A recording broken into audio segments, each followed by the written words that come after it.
हो गया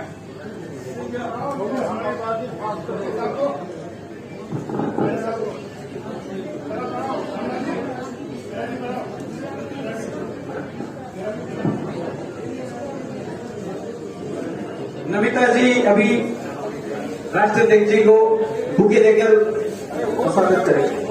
नमिता सोलंकी जी और रेखा जी चावला जी।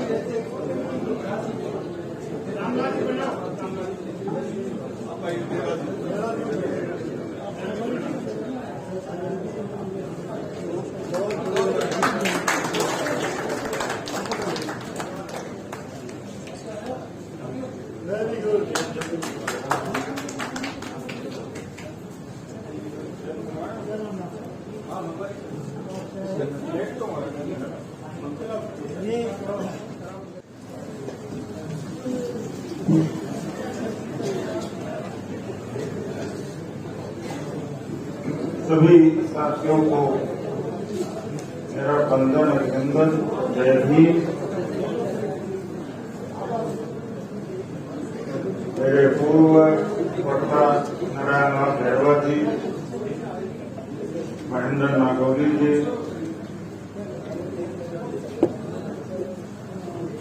सुरेंद्र मेहरा जी, मेरे सहयोगी डॉक्टर वंशुधा जी,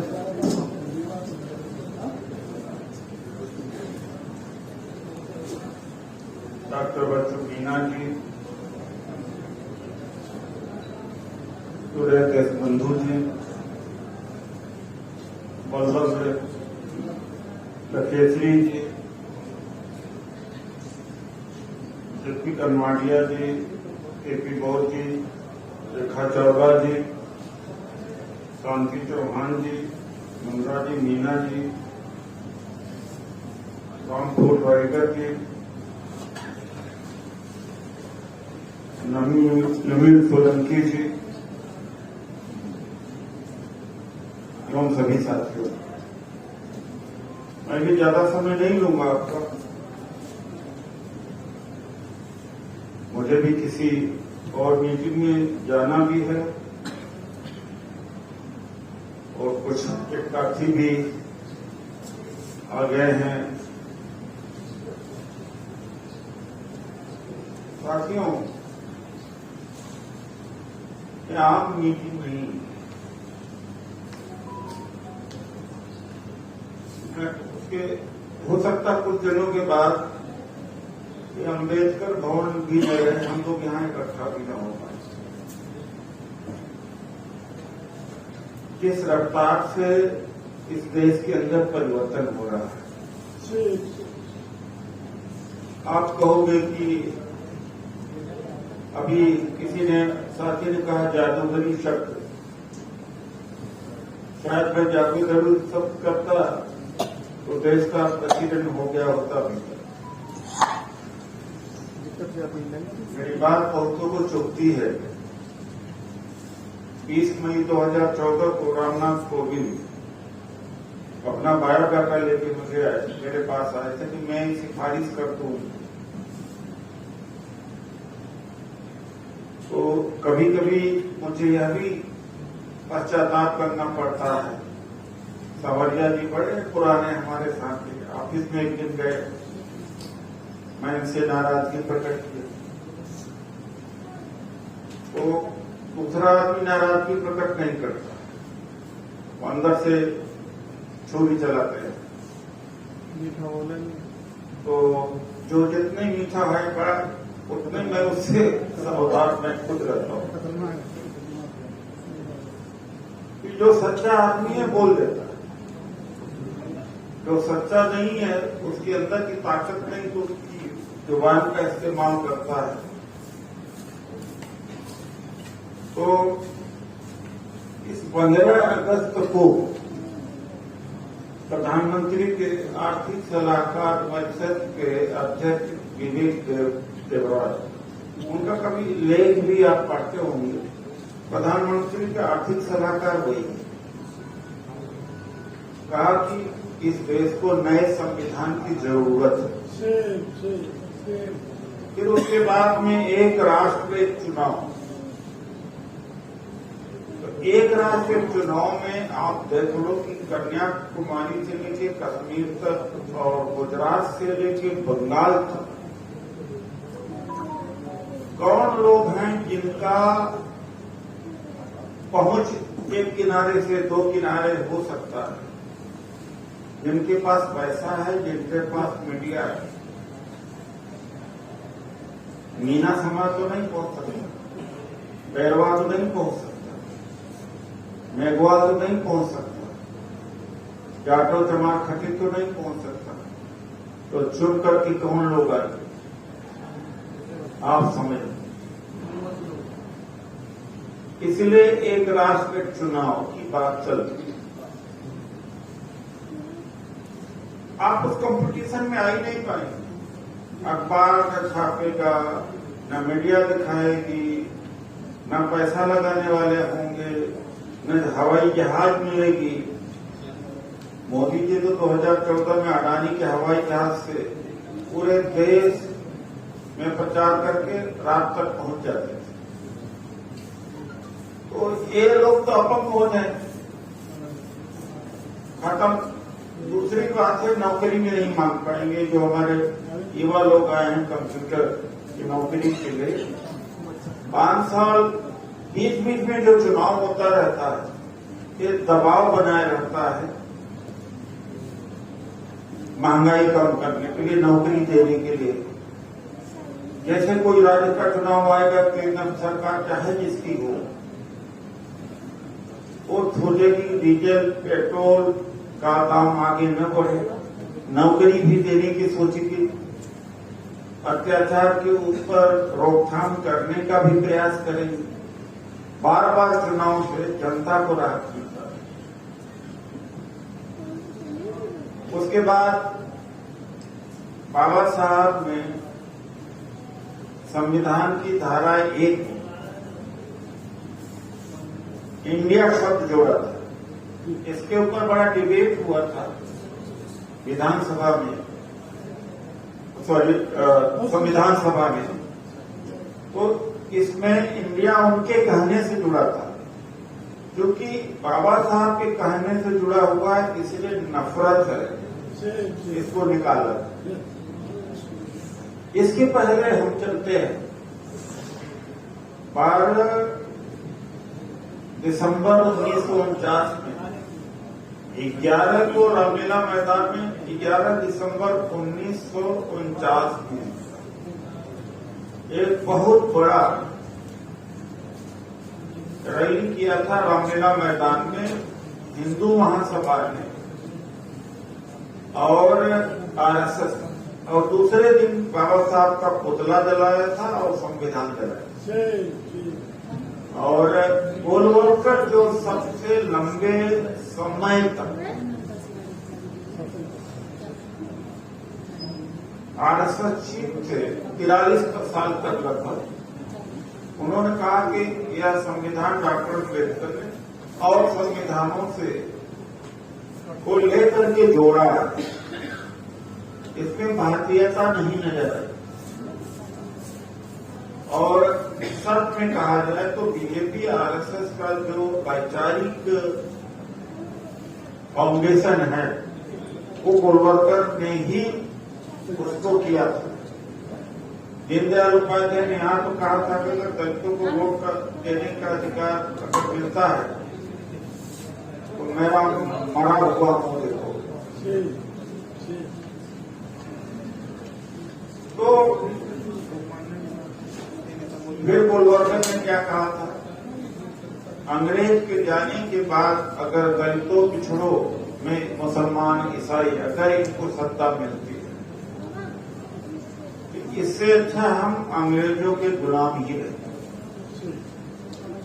फिर सावरकर ने, गोलवलकर ने कहा कि मुसलमानों ईसाइयों का वोट देने का अधिकार नहीं होना चाहिए, नागरिक हैं रह सकते, उनकी पितृभूमि है लेकिन पुण्य भूमि उनकी नहीं।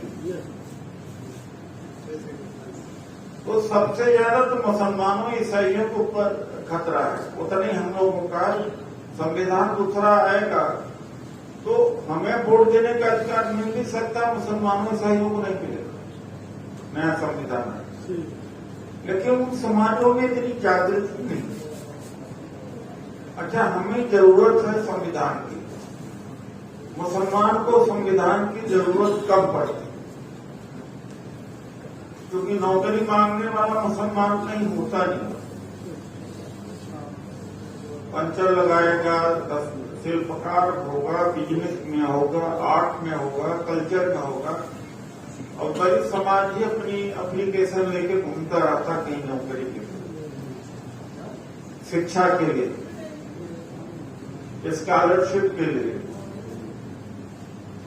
अगर देखा जाए तो पंचायत से लेकर के पार्षद, एमएलए, एमपी, ये सब संविधान से मिला आरक्षण। हमें जरूरत है, उन्हें भी जरूरत है, हमें भी जरूरत है। और ये संविधान अंदर से तो काफी हद तक खोखला हो चुका है। इनमें से भी कुछ ऐसे लोग होंगे जो यह कहते होंगे, अरे हमारे आरक्षण को कोई हाथ लगा के तो देख ले, कोई संविधान को हाथ लिखा के देख ले, खून बहेगा सड़कों पर, ऐसे नारे लगाते हैं।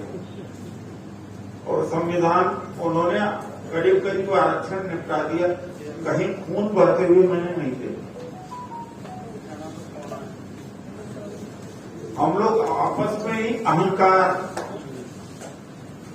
आपस में ही बलशाली है, इकट्ठा नहीं होना जानते।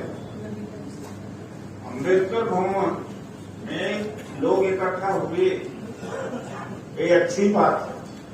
मैं आज अम्बेडकर भवन से भी अपील करने आया हूं कि संविधान बचाने की जिम्मेदारी सबकी, आरक्षण बचाने की जिम्मेदारी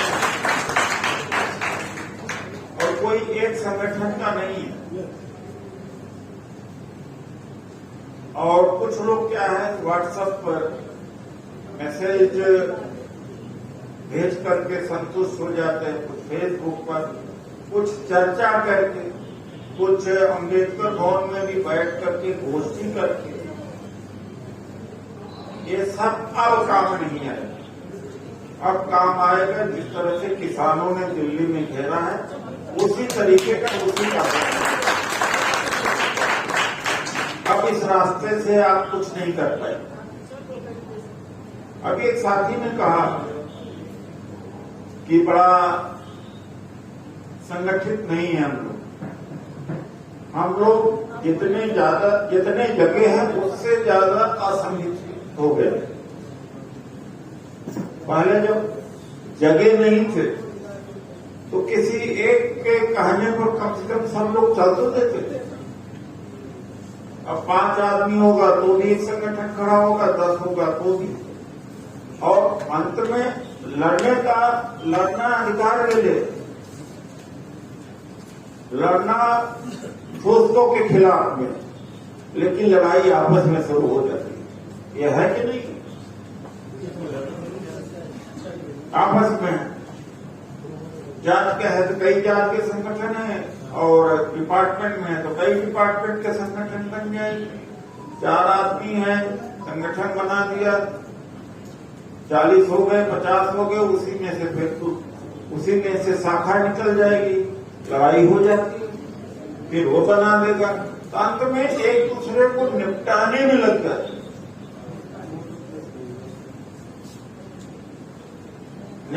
यही हो रहा।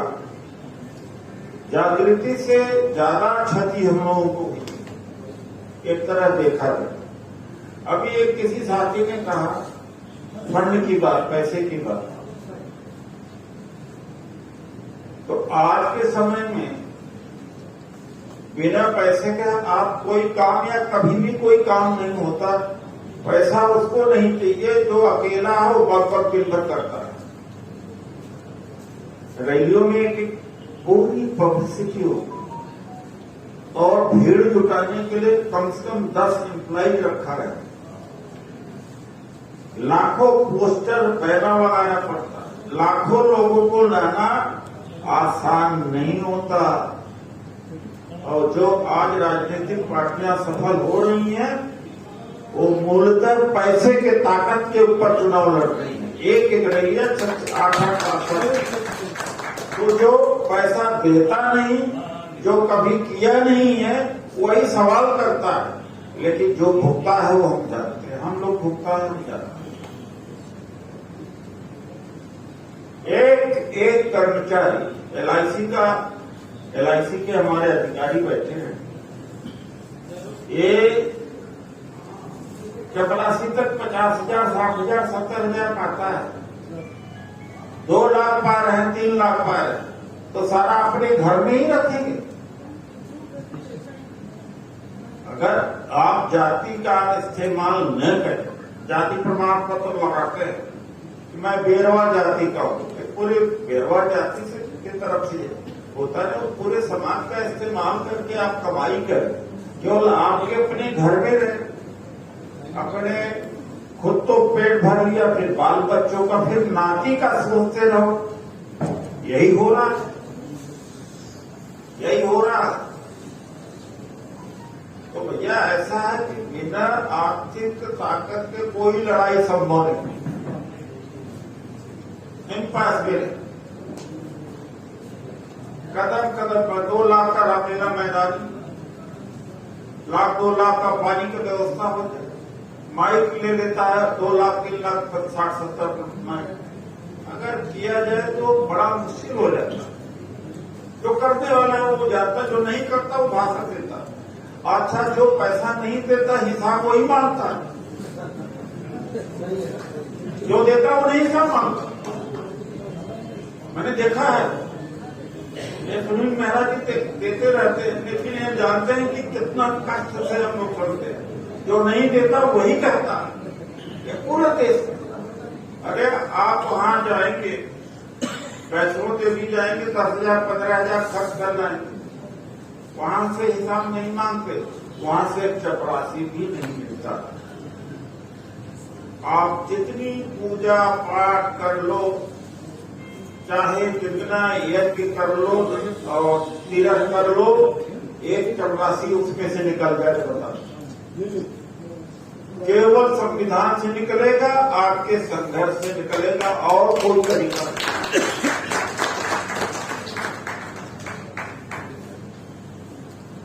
लड़ाई कैसी होती है? किसान आंदोलन से जाके देखो, 3 लाख 2 लाख लोग रोज खाते थे, और सिखों ने और जाटों ने पैसा खर्च किया, और कोई दूसरा कर नहीं सकता। हम लोग एक दिन का भोजन भी नहीं खिला सकते। यह नहीं कि हम गरीब हैं, वो दिल नहीं है, वो भावना नहीं। आज के हमारे शादी विवाह में भी सब आदमी कार देने लगा, नहीं लेने लगा, स्कूटर देने लगा, होटलों में शादी करने लगा, महंगे कपड़े पहनने लगे, महंगे मकान। तो भाई ऐसा है कि अगर आप साधन नहीं रहेगा तो आप कुछ लड़ ही नहीं सकते।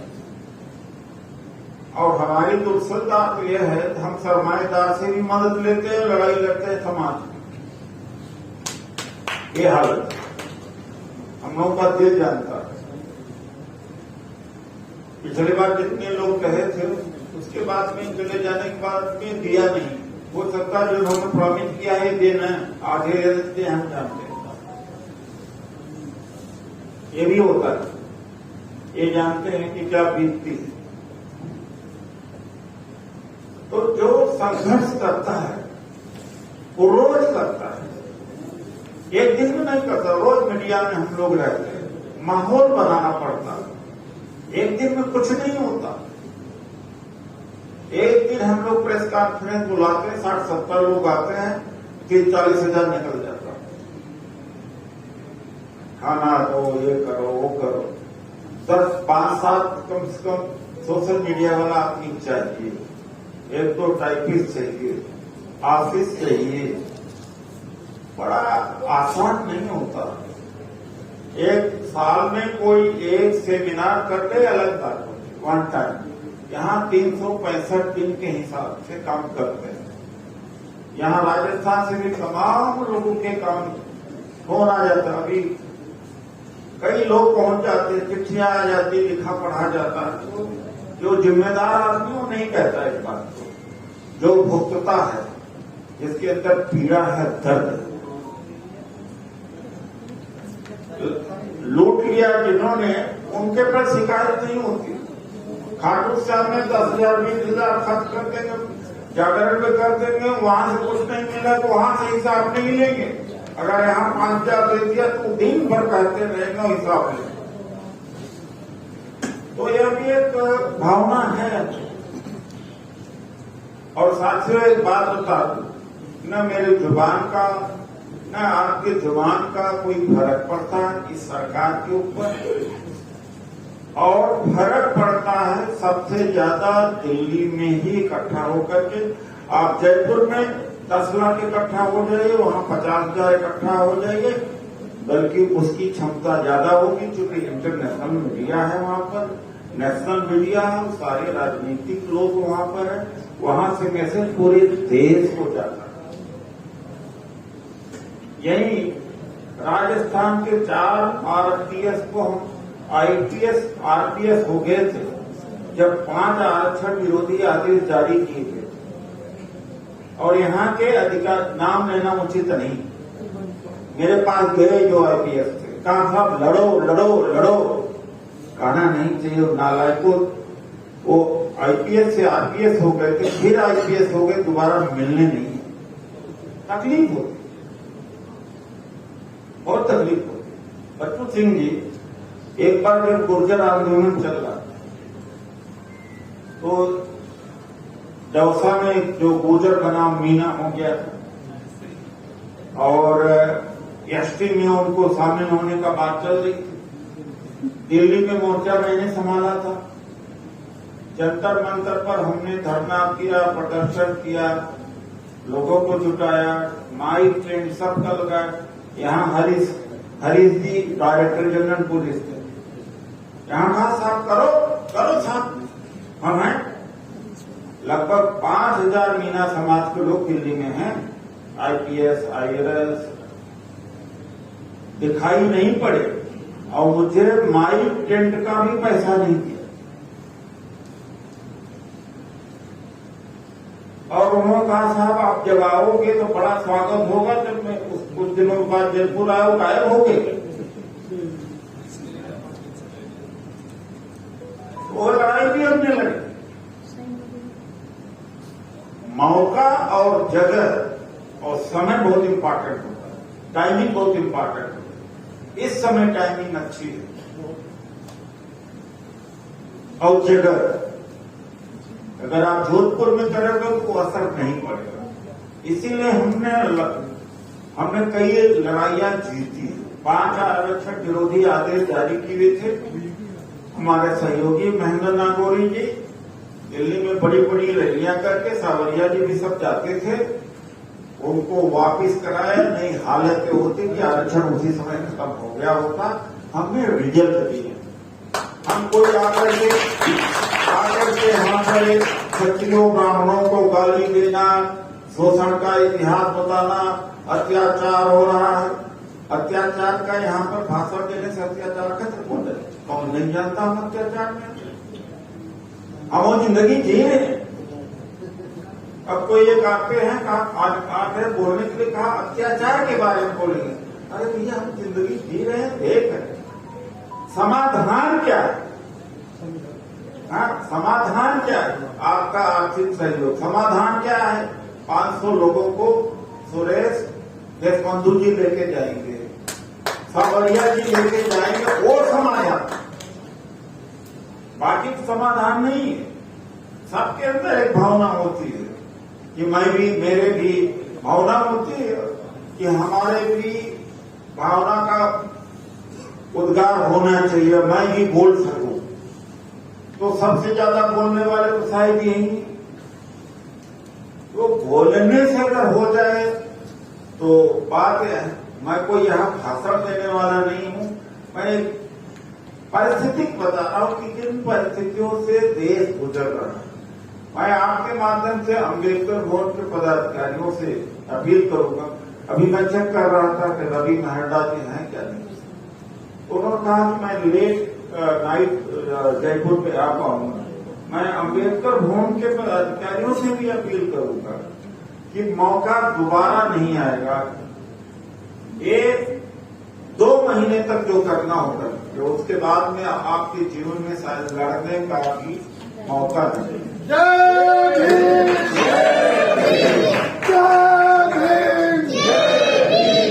इसलिए मैं कह रहा हूं कि जब चुनाव की मुद्रा में जाएंगे तो आप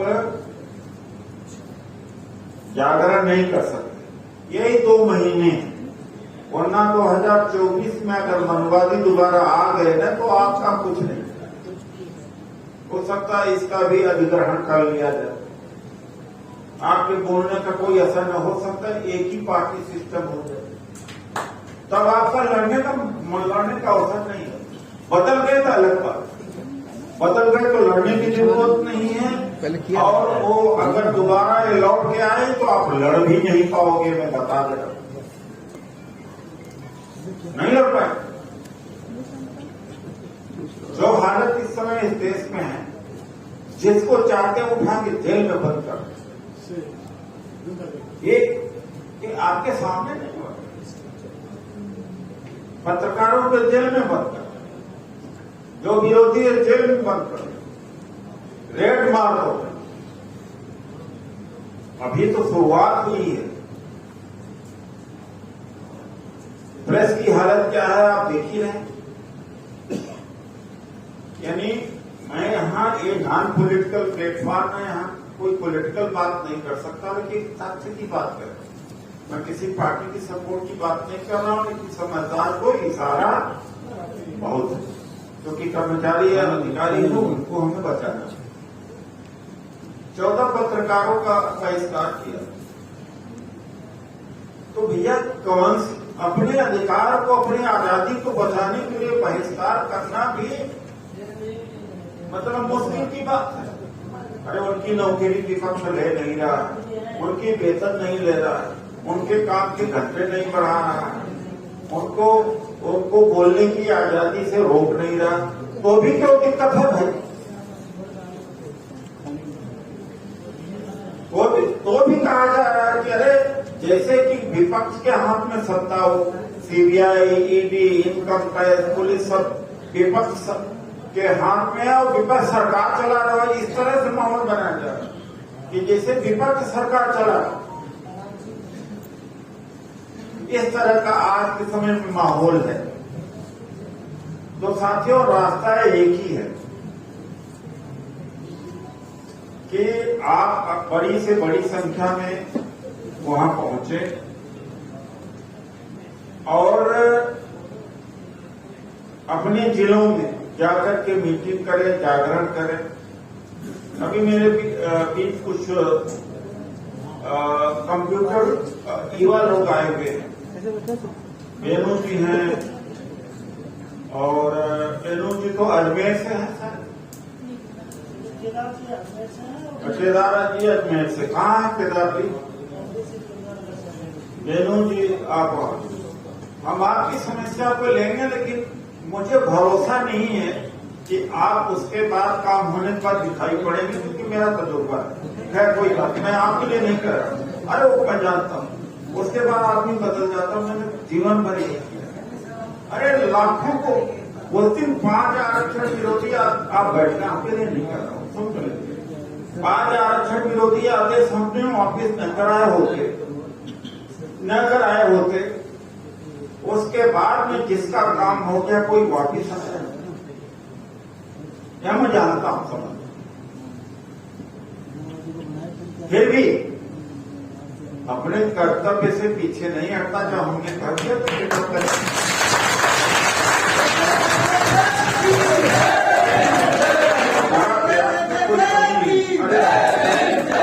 कोई कमी नहीं। यही जब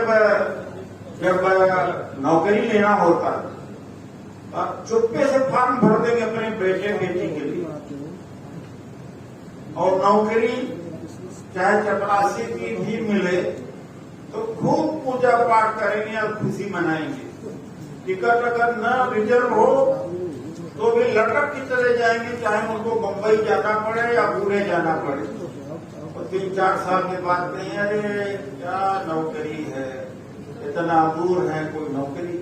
अब वो लड़ाई में लड़ जाएंगे, स्ट्रगल करेंगे कि हम तो अपने घर के करीब आ जाए। जब घर के करीब पोस्टिंग करा लेंगे तब कहेंगे भैया बच्चे हमारे स्कूल जाने लगे हैं, थोड़ा बड़े हो जाए तब हम आपको हम समय देंगे। जब बड़े स्कूल थोड़ा बड़े हो गए साहब, अभी तो बच्चों का करियर है, बोर्ड का एग्जाम, बोर्ड के एग्जाम में इनका हो जाए, फिर बोर्ड के एग्जाम के बाद पता लगा कि शादी ब्याह भी बच्चों को कर नहीं पाए, अब जरा शादी ब्याह हो जाए, फिर कहा जाए कि अच्छा भाई देखो ऐसा अभी तो नौकरी का सवाल है, कुछ ही साल का है, घर बनवाना रिटायरमेंट के बाद। और रिटायरमेंट के बाद जब आप जाइए कई लोग को पता लगा कि ये दुनिया ही नहीं, ये हालत है, ये हालत है। नौकरी जब लेना होगा ना तो किसी बगल वाले को नहीं बताएंगे, और इसके लिए कहेंगे मुझे बताया नहीं आपने। दिल्ली के रामलीला मैदान में रैली के बारे में आपने बताया नहीं, मुझे खबर ही नहीं। और हमने कहा, फिर कहेंगे कि हम तो बड़े बिजी थे, दूसरा भी चला जाएगा। तो ऐसी की परिस्थितियों, ऐसी चीजें भी हैं। तो देखिए सीधी बात संख्यावान दिखेगी तो उसका दबाव बढ़ेगा, वरना किसी चीज का दबाव नहीं।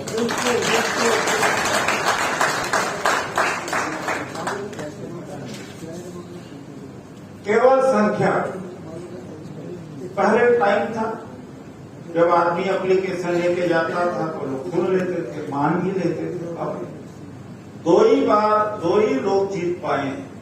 2 अप्रैल 2018 को जब भारत बंद हुआ था, मुझे मालूम है जयपुर के तमाम साथियों की मैंने बड़ी मदद की और लोगों को भी किया था, और उसी में हमें बड़ा झगड़ा भी हुआ था। मैं उस समय एमपी था,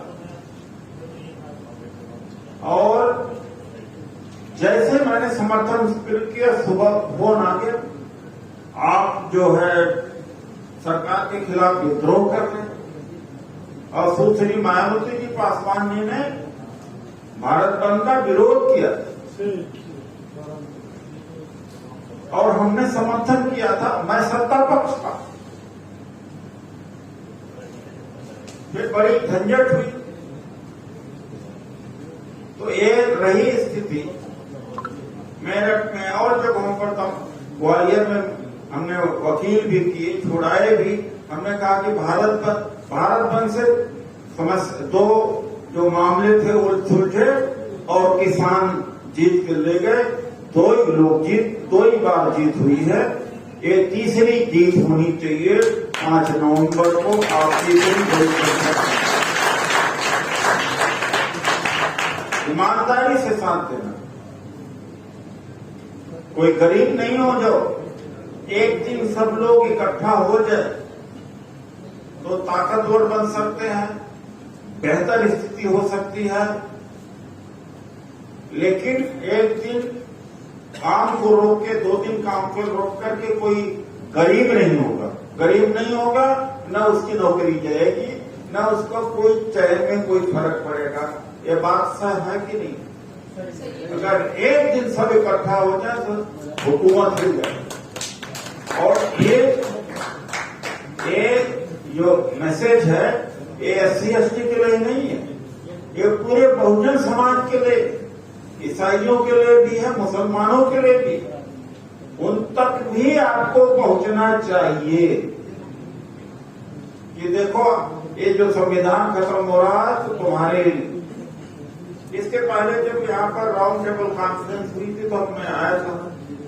उस समय मुद्दा था कि नई संसद का नाम बाबा साहब डॉक्टर अम्बेडकर होना चाहिए। अभी वो लड़ाई हमने जारी रखा है और मुद्दा इसमें शामिल है। उस मुद्दे को हमने छोड़ा नहीं है। ये सावरिया जी और लखीसराय जी, ये सब लोग जानते हैं जिस मुद्दे को हम लेते हैं छोड़ेंगे। फिर आपका खाली पद लाखों पड़े हुए, और इसके अलावा निजीकरण जो होता जा रहा, सारे पोर्ट, यहाँ पर जयपुर का जो पोर्ट है, एयरपोर्ट है, 400 करोड़ रुपया सरकार का पैसा लग गया और जब टनाटन हो गया तो अडानी को देना। नौकरी गई ना आपकी सब। होता क्या है कि महीने 2 महीने 4 महीने रखते हैं, उसके बाद में कॉन्ट्रेक्चुअल पर रखते हैं, परमानेंट को कुछ देकर के खत्म, आरक्षण किया। बड़े पैमाने पर इस देश में ये सारे मुद्दे हैं। सफाई कर्मचारी हालत बहुत खराब है, वो मुद्दे हम हमेशा लेके रखते हैं। तो ये चाहे जमीन का सवाल हो, शिक्षा का सवाल हो, ईवीएम के ऊपर प्रतिबंध लगाना, ये सारे हमारे मुद्दे हैं। अब एक स्थिति है, दूसरी स्थिति है, मैं उसकी तुलना थोड़ा आपसे कर दूं।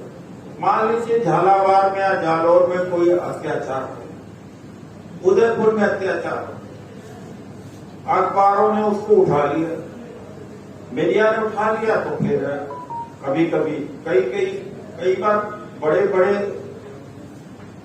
अत्याचार दब जाते हैं, कई बार उठ जाता है। ये भी वक्त की बात होती है, टाइमिंग की बात होती है।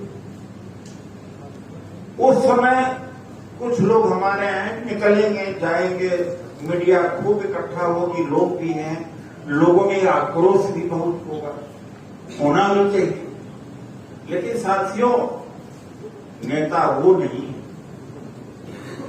क्योंकि आपके साथ आपका शोषण अत्याचार जब तक होता रहेगा, जब तक आपको मजबूती, आर्थिक रूप से मजबूती नहीं मिलेगी, शैक्षिक रूप से मजबूती नहीं मिलेगी, तो हम आर्थिक और शैक्षिक रूप से मजबूत करने की लड़ाई लड़ते हैं। इमोशनल और भावुकता वाली बात नहीं करते, लेकिन भारतीय समाज भावुकता के पीछे जाता है, इमोशन के पीछे जाता है। अत्याचार कभी नहीं बंद होगा जब तक कि आप मजबूत नहीं हो जाते। तो कुछ लोग क्या करते हैं, पहुंच जाते हैं, अब उन्हीं को समाज नेता मानता है। हमने वो काम को राजनीति नहीं किया, हमने वो सामाजिक काम नहीं किया। बाबा साहब डॉक्टर अम्बेडकर एक ही आर्टिकल के द्वारा हम लोगों का उद्धार किए, सबका नहीं हुआ लेकिन बहुतों का। आर्टिकल 16 यहाँ आरक्षण है, तो अधिकार से सशक्त होता है। बगैर इनकम, बगैर शिक्षा, बगैर जानकारी, बिना आर्थिक सहयोग के आप आगे विचारधारा भी नहीं ले जा सकते हो। मजदूर कहीं विचारधारा भी ले जाता है, भूखा। तो हमने हमेशा अधिकार की लड़ाई।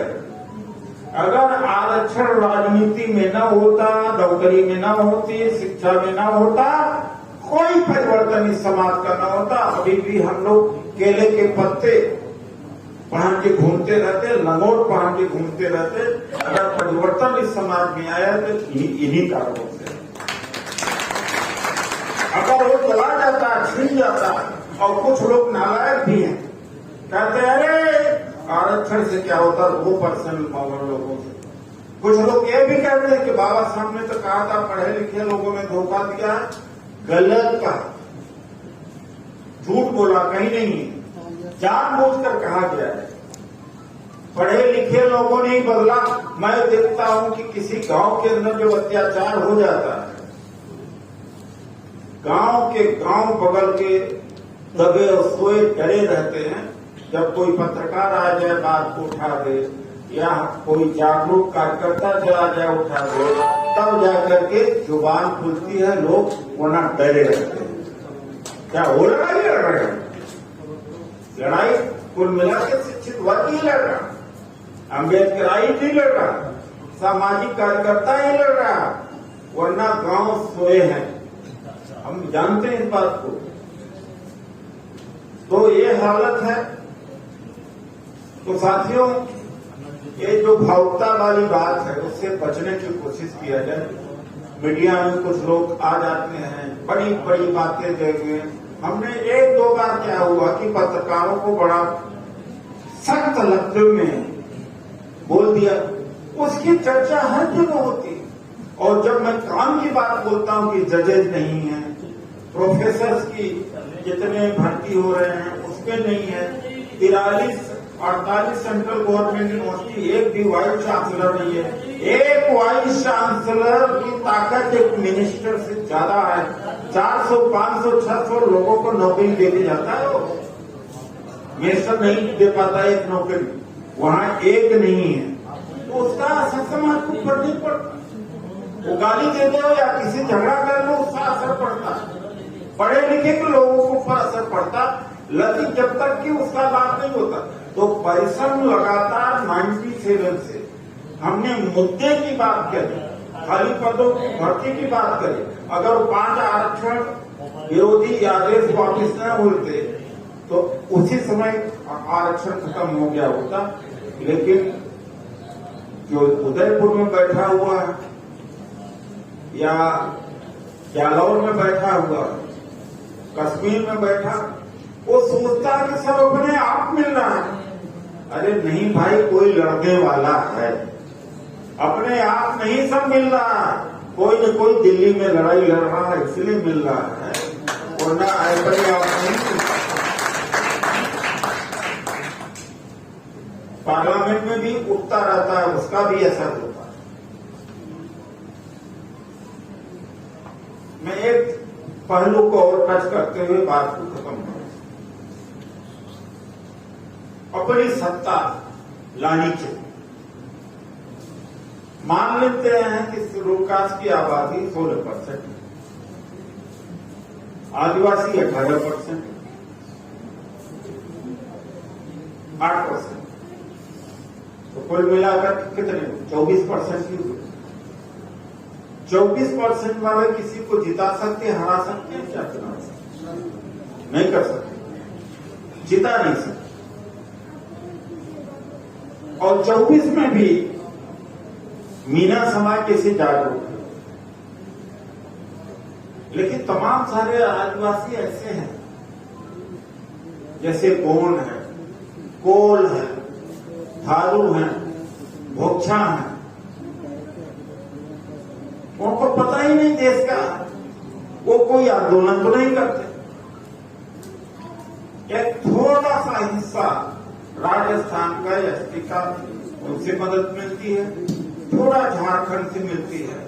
नॉर्थ ईस्ट वाले जितने आदिवासी हैं, आदिवासी भी हैं, लेकिन वो ज्यादातर ईसाई हो गए, उनको आरक्षण से कोई लेना नहीं, फायदा लेते हैं, लेकिन वो उनको अत्याचार उनके ऊपर हुआ नहीं, जाति व्यवस्था है नहीं वहां पर। तो कुल मिलाकर के ज्यादातर 80 के लोग ही लड़ाई में लड़ पाते हैं। वो भी आप समझ लीजिए 4%, 5%, 10% गांव सोया हुआ। इसलिए जो नेता ये कहते हैं कि हम देने वाले बनेंगे और कहते रहे 25-30 साल तक, अब कोई बात नहीं है, खाली पदों की भर्ती की बात मत उठाओ, अत्याचार की बात मत कहो, और आरक्षण पूरा हो रहा कि नहीं हो रहा मत कहो। हम जब सत्ता में आएंगे तो देने वाले बन जाएंगे। तो भैया 40 साल से सत्ता में तो आए नहीं, और उसी की वजह से लड़ाई भी नहीं लड़ी। क्षति कहां से हुई? लड़ाई नहीं लड़ी। हमारी जितनी ताकत थी हम तो लड़ सके, लेकिन बड़ी जो ताकत थी वो लड़ाई नहीं लड़ी। और केवल इसी बात को कि मिशन में काम करो, मिशन में काम करो, अपनी सत्ता आएगी, हम देने वाले बनेंगे, हमें मांगना नहीं है। भाई 8-10% आबादी वाले, वो भी उपजातिवाद बड़ा फैला है। जब से अम्बेडकर बात फैला है और जागरूकता हुई, उपजातिवाद दलितों में बहुत फैल गया। पहले इतना जातिवाद नहीं था, ये सच्चाई भी है। तो भैया कितनी हमारी शक्ति रह गई? उन लोगों ने भी धोखा दिया है, क्योंकि उन्होंने जिम्मेदारी नहीं ली। आरक्षण को बचाने के लिए, निजी क्षेत्र में आरक्षण के लिए वाइस चांसलर की पोस्ट में अपने आदमी बैठे, हाई कोर्ट सुप्रीम कोर्ट में जजेस, अपने होने चाहिए, या टीचर्स में भर्ती, प्रोफेसर्स में भर्ती, जमीन के सवाल को, ये सारे सवालों को टालते रहे, इस बात को कहते हुए कि हमारी हुकूमत होगी तो हमको देने वाले नहीं। इसमें क्या होगा? लड़ाई लड़ना नहीं है, जिम्मेदारी लेना नहीं है, कष्ट लेना नहीं है, धरना प्रदर्शन करना नहीं है, डंडा खाना नहीं है, जेल जाना नहीं है, चंदा मिलता रहेगा, समाज पीछे लगा हुआ। यही हुआ कि नहीं हुआ? बिना जिम्मेदारी के 30 साल 40 साल समाज को निकाल दिया, और इसी समय प्राइवेटाइजेशन है, इसी समय मनुवाद भी उभर करके आया है, और इसी समय आरक्षण भी खत्म हुआ, कम हुआ। जिम्मेदार तो वो भी हैं, हो सकता है कि आने वाली पीढ़ी समझदार इतिहास उसी तरीके के लिखेगी। अभी भी लोग सब कह रहे हैं, अरे तो ब्राह्मण है, मैं इनको भगा दूंगा, अरे हमारे ठहरने का तो व्यवस्था नहीं, हम तो सुरक्षित नहीं, उनको भगा दो। होता है ना कैडर कैंप में, अरे उनको भगा दिया जाएगा, ये तो विदेशी हैं, ये ब्राह्मण वहां से आए हुए हैं, और उसी में समाज मस्त है। अरे हम तो खुद ही रह नहीं पा रहे, सरकार से निकाल दिया जा रहा, बड़ी बड़ी कंपनियां किसका, सारा मीडिया, सारा जुडिशरी, सारा तंत्र, सारा आर्मी सब उन्हीं का है, और वो आप कह रहे हम निकाल देंगे ताकि हम लड़ाई न लड़े, बंद कमरे में भाषण देकर के अच्छा रुपया भी इकट्ठा कर लें, सम्मान भी प्राप्त कर लें। यही हुआ, आज तक जिम्मेदारी नहीं लिया है। लेकिन जब भी अधिकार और संविधान की बात आई है, जो भी सहयोग मिला उससे ज्यादा ताकत से हमने मैदान में लड़ाई लड़ी है, और रिजल्ट हमने समाज को दिया। और जब लोकपाल बिल की जब बात आई थी तो बड़ा लोकपाल कहते थे, अन्ना आंदोलन में सब मेरे सामने थे, हमने अन्ना आंदोलन का विरोध किया, बहुजन लोकपाल बिल पेश किया, और बहुजन लोकपाल बिल के माध्यम से पार्लियामेंट की कमेटी के सामने प्रस्तुत हुआ, और 50% लोकपाल में आरक्षण हो गया। तो केजरीवाल सारे लोग चूप कि अरे तो 50% में SC ST OBC मुस्लिम सब आ गए। तो उन्होंने सोचा कि ये तो लोकपाल जो है, जो सुप्रीम कोर्ट के ऊपर बैठ रहा था, पार्लियामेंट के प्रोसीडिंग के ऊपर बैठ रहा था, CBI ED इनकम टैक्स का भी बाप होता, इसमें तो 50% SC ST OBC मुसलमान आ गए हैं। अब लोकपाल बनाए ही नहीं जाए, तब से वो हम लोगों ने कराया था, परिषद में कराया था, अपना लोकपाल बिल पेश करके 4 बिल पे 4 प्रपोजल थे, हमने काम किया। लेकिन काम का यहाँ पर कहीं जरूरी नहीं है कि लोग, अगर एक आदमी पेड़ के नीचे या थाने के सामने या कहीं धरना प्रदर्शन करने लगे, भूखा भूख रहे, और मतलब है कि हॉस्पिटल मार करके जेल में डाल दिया, हॉस्पिटल, उसको लोग तो कुर्बानी कहते हैं, वो है भी कुर्बानी नहीं उसका। लेकिन अगर स्मूथली अगर कोई अधिकार देते तो उसका महत्व नहीं समझते, उसका महत्व नहीं समझते। जब संसद में गया तो प्राइवेट सेक्टर में रिजर्वेशन का बिल मैंने पेश किया, आज तक किसी ने नहीं किया था, केवल हमने पेश किया। समाज का समर्थन मिलता तो हो जाता। ये जो बड़ी बड़ी कंपनियां आ जा रही, देखिए आप रिको का जो इंडस्ट्रियल एरिया है भिवाड़ी में, यहाँ पर प्लाट में हर जगह नौकरियों में आरक्षण होना चाहिए था, नौकरियों में। उदयपुर में सब जगह, चाहे 5 स्टार होटल में भी 400-500 कर्मचारी हैं, वहां भी आरक्षण होना चाहिए।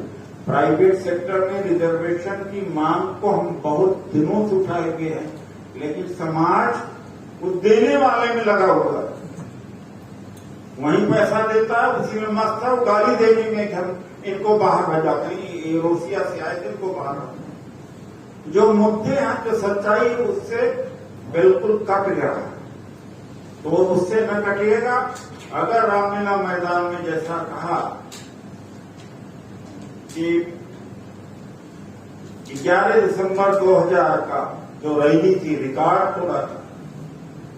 मानवा काशीराम जी की रैली का, पासवान जी का रैली का। अगर आपने ईमानदारी से काम किया तो रिकॉर्ड टूटेगा और संविधान बचेगा।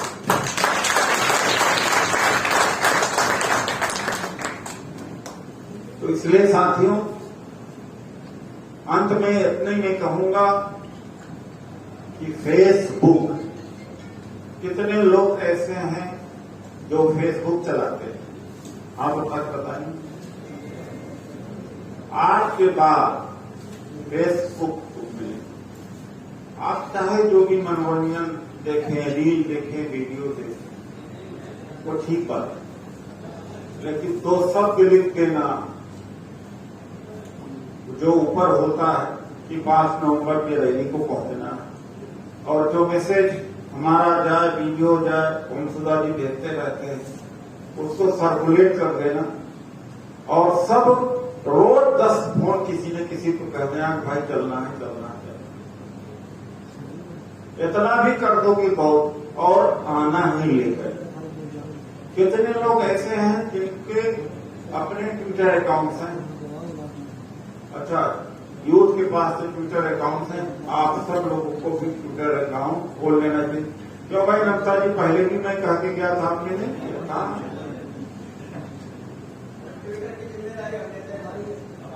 ले लीजिएगा। देखिए ऐसा है, मैं आपसे, आप करेंगे, मैं उतना उम्मीद करता हूं। अब देखते हैं कि किस तरह से आप हमारे लीडरान हैं, इनसे मिल करके घर घर कैसे पहुंचाते हैं, ये करें। उसके बाद 2 मिनट 1 मिनट का वीडियो डाल दो मोबाइल पर। आप वीडियो बना करके व्हाट्सएप पर डाल दो, फेसबुक पर डाल दो, आप ट्विटर पर डाल दो। तो मैं यह भी नहीं कह रहा हूं कि खून बहा दो, पसीना बहा दो, लेकिन रेगुलर 5 नवंबर तक रहे ये बात। समझ, ये बात आप ध्यान रखिएगा। इससे भी हम काफी हद तक अपनी हम ताकत का प्रदर्शन हम कर पाएंगे। जिन साथियों ने अभी सहयोग किया उन सबका धन्यवाद। ओमसुधा जी ने लिस्ट बनाई होगी, और साथी जो लोग भी सहयोग देना चाहते हैं, सहयोग दे तो अच्छी बात है। होता क्या है कि 200-300 बसें भी लगानी पड़ती है। काम मेरा मैदान बहुत बड़ा, उसमें 15-15, 8-10 हजार, 11,000, 15,000 लग जाता है। और इतना आप मान लीजिए कि लोगों को लेके आना पड़ेगा। आपने कह दिया कि चलना है, उसने कहा हम चलेंगे, तो नहीं आएगा। उनके पीछे पड़ना पड़ेगा कि कैसे चल रहे बताओ, टिकट अभी से करा, पास कर ले। अगर इतना ही आसान होता तो इस समाज को ये जिल्लत न झेलनी। ओबीसी का भी इसमें भला है, लेकिन ओबीसी के आप किसका कांधा ले रहा? आज वही मंडल कमंडल के अंदर घुस गया। उस कमंडल को निकालने में देखता हूं वो मंडल कमंडल से कब निकलता है।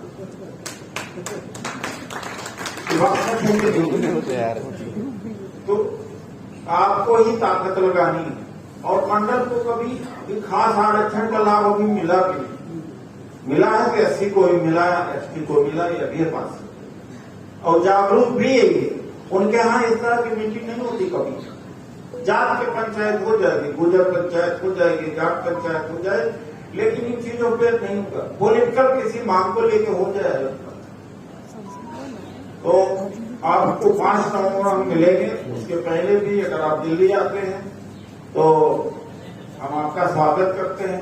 मिलते रहिएगा और हमें संपर्क करिए। तो याद रहेगा कि 10 लोगों को रोज फोन आप करें।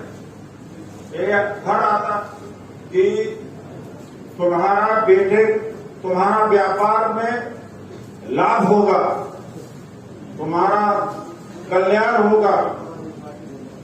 माता ने कहा माता ने सपने में कहा कि जिसके पास भी ये मैसेज जाए वो 10 लोगों को आगे फॉरवर्ड करे। लोग करते हैं नहीं करते। तो यह जरूर करिएगा। तो इन्हीं शब्दों के साथ मैं आयोजकों का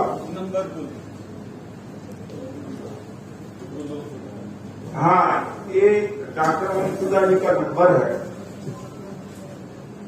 चाहे तो आप नोट कर सकते। एक QR कोड भी है, हैंडबिल कुछ लोगों को दिया कि नहीं आपको, उसमें हैंडबिल जो आपके पास में QR कोड है, QR कोड से भी कुछ आप मदद कर सकते हैं। और नंबर है, टेलीफोन नंबर है 8789 32 55 95। ये हमारे तक पहुंच सकेंगे। कोई अर्जेंट होगा तो जरूर 8789 32 55 95।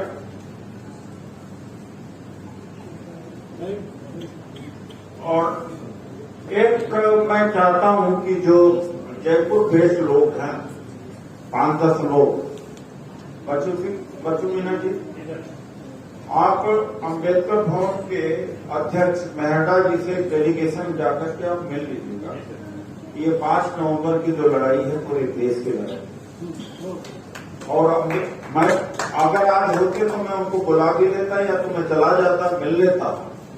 और जो MLA MP, एक MLA हैं इसमें, नारायण मीना जी हैं, कोटा के हैं, वो रामनारायण मीना जी हैं।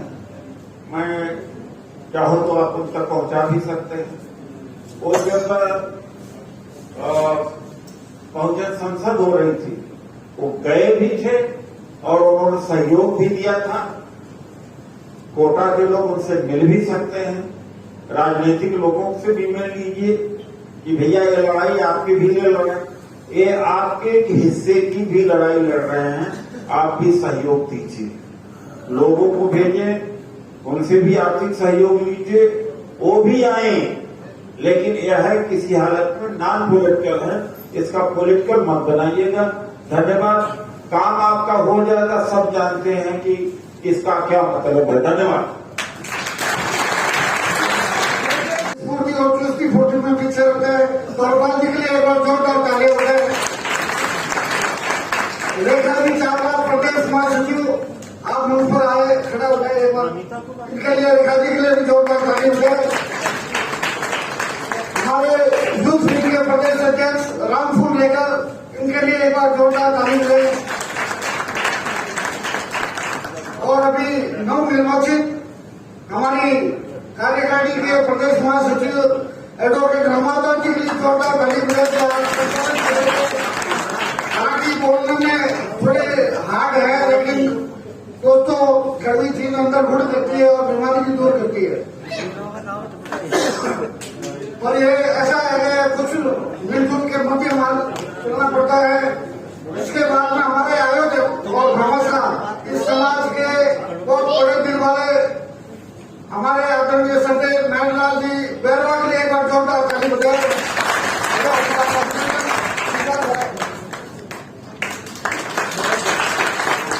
और फिर हमारे आज के जमाने की मैं समझता हूँ कि सावित्रीबाई फुले और राजस्थान की प्रदेश महिला विंग नमिता सोलंकी जी के लिए एक बार जोरदार ताली बजाएं।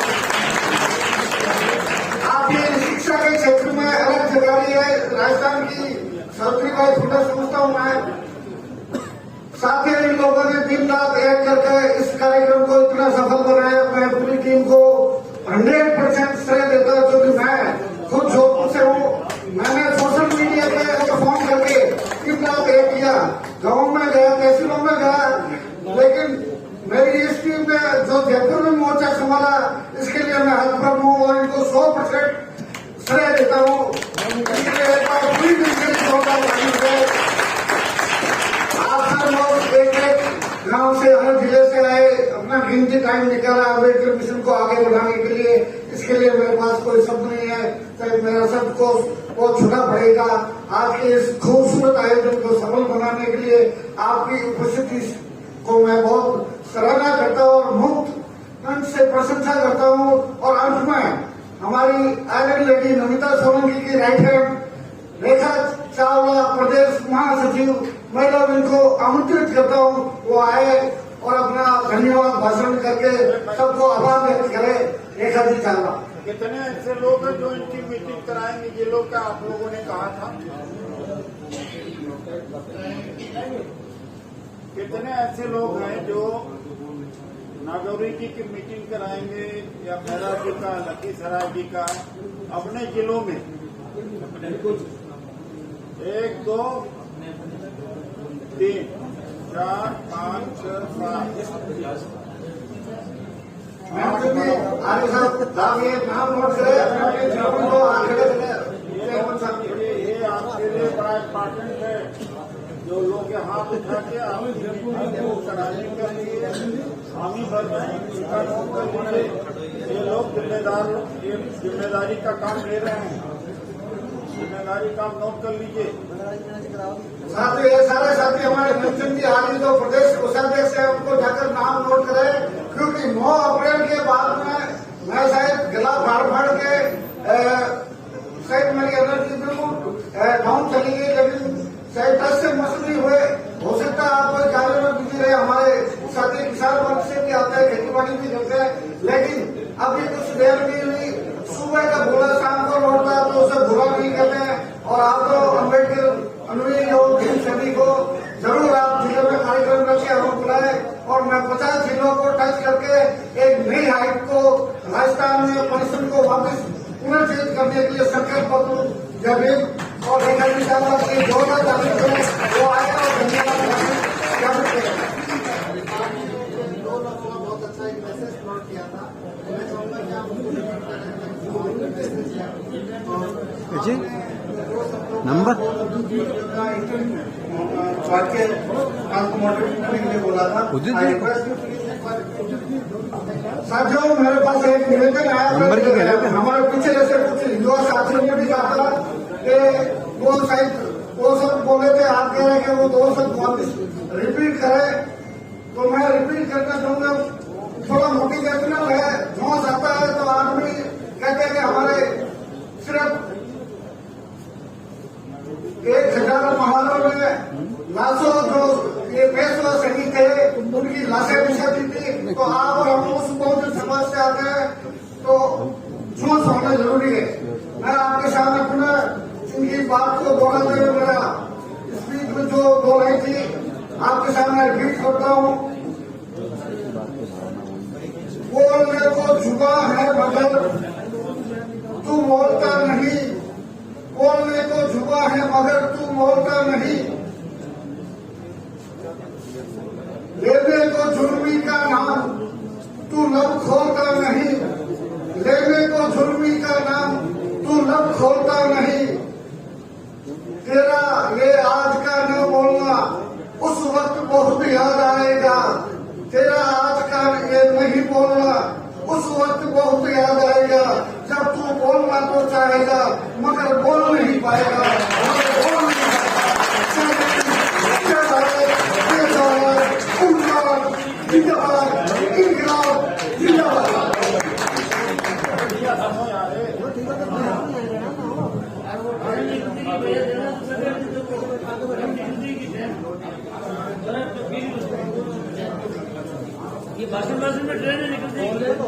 सभी को देना,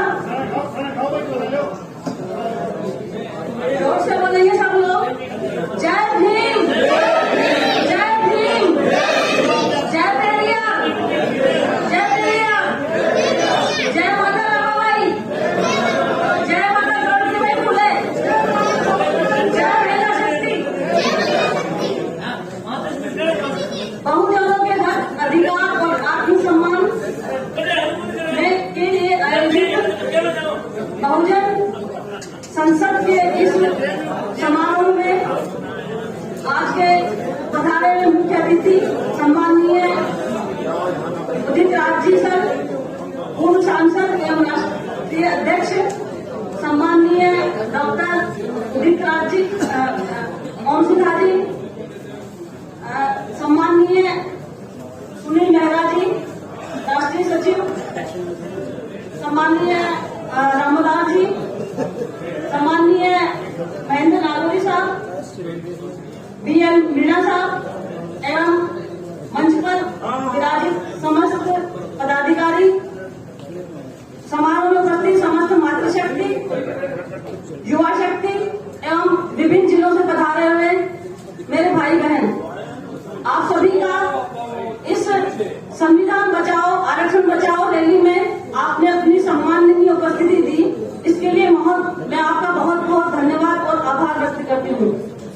मैं रेखा चावला, सीनियर नर्सिंग ऑफिसर, प्रदेश महासचिव महिला विंग की जिम्मेदारी मुझे सम्माननीय राष्ट्रीय कार्यकारिणी एवं महेंद्र नागौरी द्वारा दी गई है।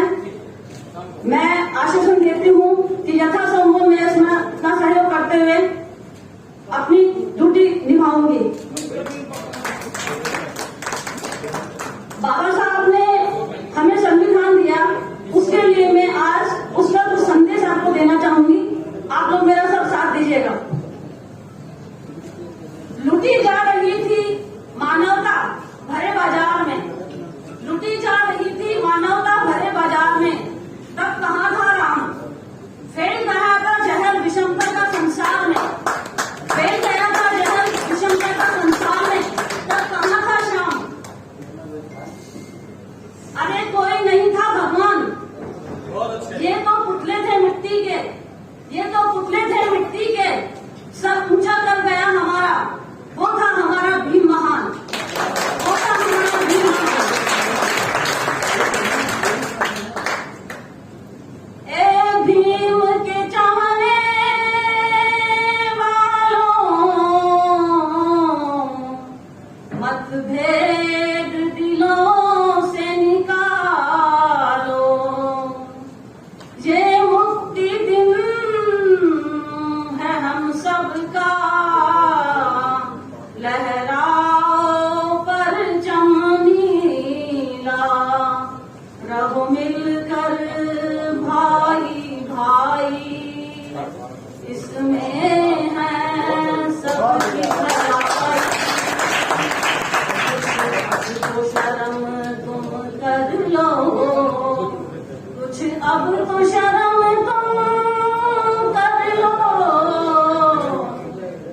आओ लौट के एक हो जाओ, आओ लौट के एक हो जाओ, बाबा ने तुम्हारे खातिर अर्पण कर दी जिंदगानी, या खून का उसने